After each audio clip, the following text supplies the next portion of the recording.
مسلمان کی سب سے بڑی ذمہ داری یہ ہے کہ وہ کافر و مومن دونوں کا خیر خواہ ہو اور اپنی خیر خواہی کو اپنے عمل سے ایکسپریس کرے، اور انسانوں کے درمیان جو وحدت کے فطری اخلاقی مظاہر موجود ہیں انہیں اپنے پیغام میں، اپنے پیغام کی ترسیل ہی میں نہیں، اپنے اندرونی نظام کی تعمیر میں بھی استعمال کر کے دکھائے۔ قرآن کا مخاطب یقیناً انسان ہے، لیکن مخاطب بننا جو کوالیفائی کرے گا اسے قرآن مسلمان کہتا ہے۔ ہم اگر آفاقی جوہر رکھنے والے پیغام کو قبول کرتے ہیں اور اس کے امین ہیں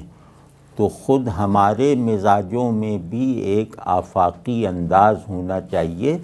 ورنہ اگر وہ آفاقی انداز ہماری طبیعت اور ہمارے ذہن میں نہیں ہے تو گویا یہ کہ ہم نے اسلام کو، قرآن کو رسمی طور پہ قبول کر لیا ہے، تہذیبی مصلحت سے قبول کیا ہوا ہے،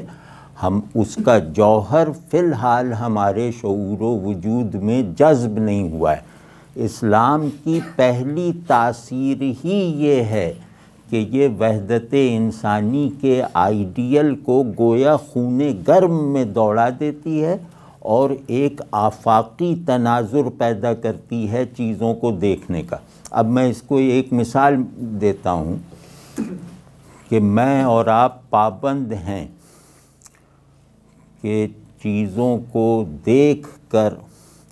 خدا کو، ہر نئی چیز کو دیکھ کر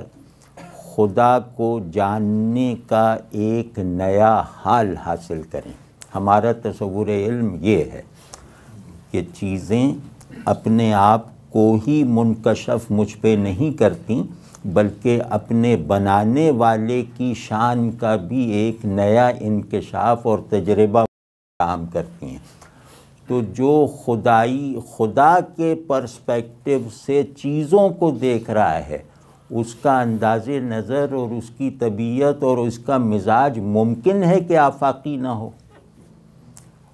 یعنی پرسیپشن میں، پرسپیکٹو میں، طبیعت میں، ذہن میں آفاقیت پیدا ہونے کا جو سب سے بڑا ایجنٹ ہے یعنی تصور خدا، اگر میں نے اپنے ذہن کی تمام حالتوں کو اس کا پابند اور عادی بنا رکھا ہے کہ میرے علم کی ساری پیش رفت وہ بالآخر اللہ کے معارف پر ختم ہوتی ہے، بالآخر اللہ کے حضور پہ تمام ہوتی ہے، تو ممکن نہیں ہے کہ ایک آدمی اپنے ذہن کی نسبتاً سنجیدہ صلاحیت کے ساتھ مسلمان ہوا ہو، اپنی طبیعت کی مرکزی رغبت کے ساتھ ایمان لایا ہو اور اس کا تخیل اور اس کا عمل اور اس کی طبیعت آفاقی نہ ہو۔ یہ ممکن ہی نہیں ہے، مطلب نفسیاتی طور پہ ممکن نہیں۔ اب ہمارا بڑا بحران یہ ہے کہ اسلام ہمارے حافظے کی پراپرٹی بن گیا ہے اور ہماری بعض میکینیکل عادتوں کا حصہ بن گیا ہے، تو اس وجہ سے نہ ہم اس دین کے آفاقی جوہر کو اپریشیٹ کرتے ہیں اور نہ اس دین کے آفاقی جوہر کے ترجمان بنتے ہیں اپنے علم سے، اپنے اخلاق سے، اپنے عمل سے۔